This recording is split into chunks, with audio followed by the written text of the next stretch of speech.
హారతి ఎందుకు ఇవ్వాలి?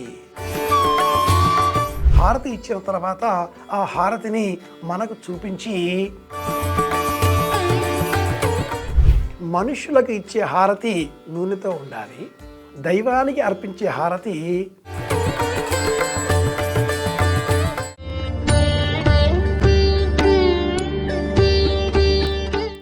శ్రీరామ జయం. శుభమస్తు. సర్వమంగళ మాంగళ్యే శివే సర్వార్థసాధకే శరణ్యే త్ర్యంబకే దేవి నారాయణి నమోస్తుతే. హారతి ఇస్తాం. హారతి ఎందుకు ఇవ్వాలి? కర్పూర హారతి, మంగళహారతి లేక మంగళ నీరాజనం.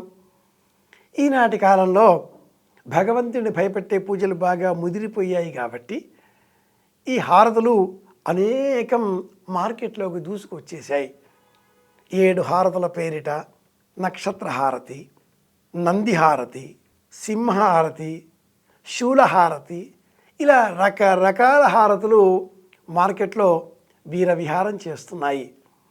ఇవన్నీ శాస్త్ర ప్రమాణాలే, కాదనడం లేదండి. ఏ శాస్త్రం ఏ విధమైన పూజా ప్రకారంలో వినియోగించాలి, ఎక్కడ వాడాలి? మహాపూజ చేసే సమయంలో మాత్రమే వినియోగించాలి. ఎప్పుడంటే అప్పుడు, ఎక్కడంటే అక్కడ అలా కాదు. పూజ చేసిన తర్వాత పరమాత్ముడికి మనం షోడశ ఉపచారములలో 11వ ఉపచారం పుష్పాణి అంటూ పువ్వులు సమర్పిస్తాం.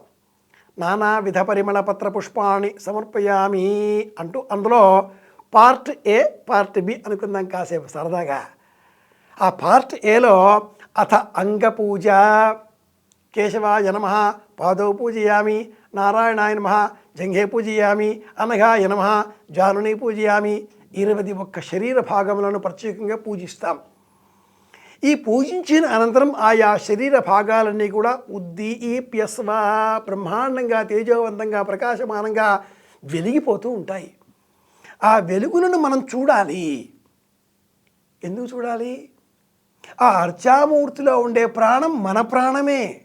పూజ ప్రారంభం చేసేకంటే ముందు అర్చామూర్తిని తాకి ఆత్మని శ్రిత ఆత్మా హృదయే, ఈ ప్రాణశక్తి ఆ అర్చామూర్తిలో ఉన్నది అంటూ మనం అందులో నిక్షిప్తం చేసి ఉపచారాలు చేస్తున్నాం.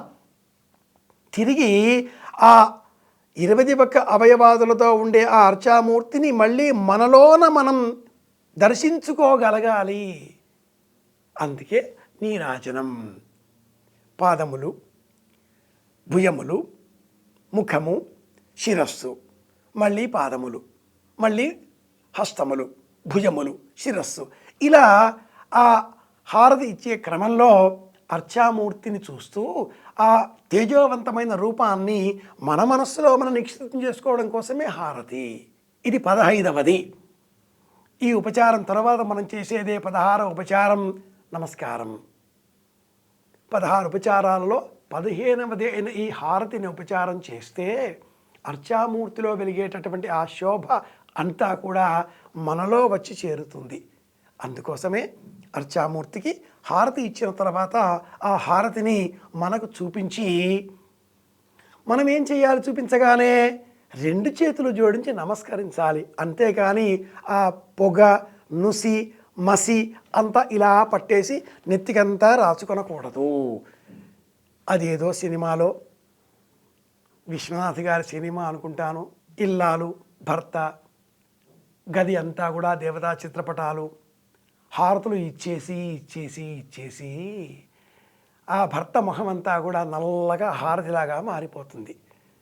ఆ ఇల్లాలు పాపం గణపతండి అని వాదిస్తే, కాదే ఆంజనేయ స్వామి వారు, అది తొండం కాదు తోక అంటాడా భర్త.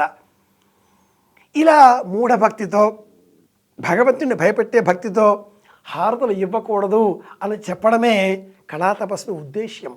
వేళాకోళం కాదు సుమా. వాస్తవం తెలుసుకుని పూజించాలి. సుకుమారంగానే కానీ చురుక్కుమనేలాగా చెప్పిన ఈ సందర్భాన్ని మనం ఎందుకు జ్ఞాపకం చేసుకున్నామంటే, మన ఇంట్లో కూడా మనం భగవంతుడి హారతి ఇచ్చే సమయంలో ఎలా ప్రవర్తిస్తున్నాం? ఉద్విగ్నతాభావంతో హారతి ఇవ్వకూడదు. నక్షత్రహారతి, బిల్వహారతి, సింహహారతి, ఇవన్నీ ఇంట్లో ఇచ్చేవి కావు కావు కావు. భగవంతుడి హారతి ఇచ్చే సమయంలో నేతితో వెలిగించిన దీపాలతో మాత్రమే హారతి ఇవ్వాలి, మర్చిపోకూడదు.